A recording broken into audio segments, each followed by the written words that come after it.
کہانی سنو۔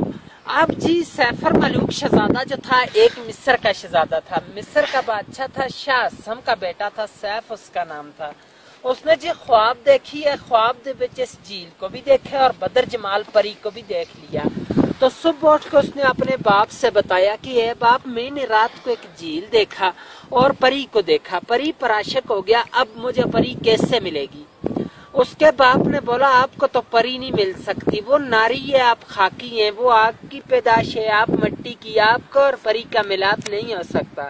لیکن وہ باپ کی نافرمانی سے کئی سال زمانے گھومتا پھرتا آخر ناران میں پہنچا تو اس کو اللہ والا ایک ولی بزرگ ملا۔ اس ولی سے پوچھا کہ مجھے پری کیسے ملے گی؟ اس نے بولا کہ یہ سامنے والی جو چھوٹی پہاڑ ہے جس کے اوپر خیمے لگے، اسی کی بیک سائڈ میں ایک خیمے کی طرح پتھر ہے، وہ اب بھی موجود ہے، اس کے ساتھ جاؤ اور 40 دن کا چلہ کرو، اللہ کی عبادت کرو، 40ویں دن کے بعد آپ کو پری کا پتہ چلے گا۔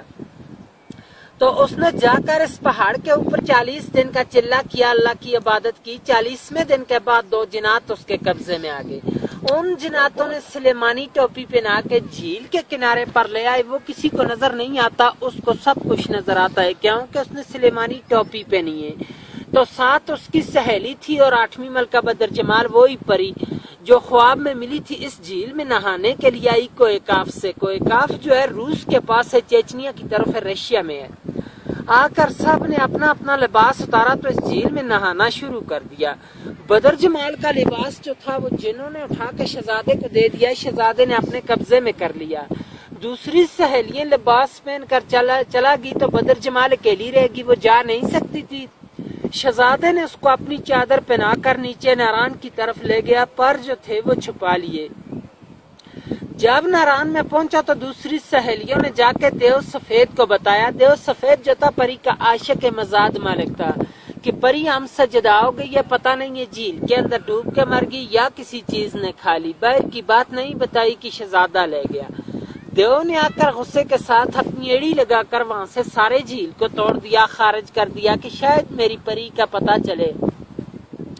تو پہلے یہ آگے سے سارا بند ہی بند تھا، بہت بڑا ایک تیلاب جھیل تھا اور چھوٹی گروڈی کے ساتھ جو گیپ جا رہا ہے، یہاں سے پانی کا رستہ جاتا تھا، ادھر سے جاتا تھا۔ دیو نے وہاں سے توڑ دیا، طوفان گیا ناران کے پاس تو پری اور شہزادے دونوں نے دعا مانگی کہ اللہ میں بچا، طوفان آ گیا۔ اللہ کی قدرت سے ایک سرنگ بن گیا، دائیں سائڈ سے بھی طوفان گزر گیا اور بائیں سائڈ سے بھی، پری اور شہزادہ دونوں بچ گئے۔ سرنگ اب بھی موجود ہے ناران میں، سیفر ملوک کو وقت سے 5 منٹ کا رستہ ہے، جا کر دیکھ سکتے ہیں۔ اور دیو نے غصے کے ساتھ یہاں سے ایک اور چھلانگ لگائی تو دیو صحیح میں لگا، دیو کا سانس چلا گیا پری کے صدمے سے۔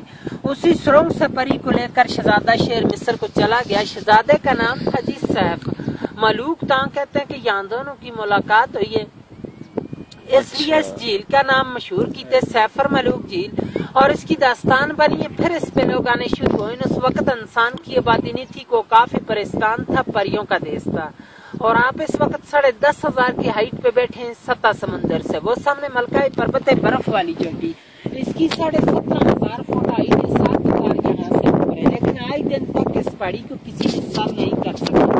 اس کے اندر سونے کی معیشت پری عبادت کرتی ہیں، جو بندہ چاہتے ہیں اس کو گرا دیتی ہیں۔ 98 کا واقعہ راشد بٹ لاہور کا ایک بندہ تھا، وہ کہتا تھا کہ میں نے اس پہاڑ کو سر کرنا ہے۔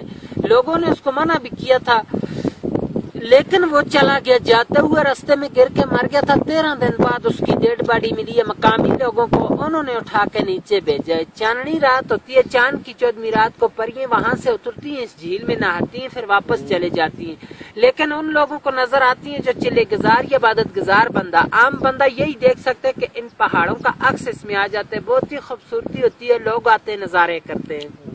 اور آج دن تک جھیل کی گہرائی کا اندازہ بھی کسی نے نہیں لے سکتے۔ ایک انگریز آیا تھا، اس نے 5 من رسی لائی تھی، اس وقت گاڑیاں وہاں پر نہیں آتی تھی خچروں پہ، آگے 10 کلو کا لوہا بن کے اس کے درمیان میں ڈالتے رہے، رسی چلتے چلتے ختم ہو چکی، لیکن اس کی گہرائی کا اندازہ نہیں لے سکیا۔ 5.5 کلومیٹر ارد گرد ہے، 600 کنال رقبے میں یہ سارا جھیل ہے، اس کی گہرائی کا کوئی اندازہ نہیں ہے۔ اسٹوری ختم سر۔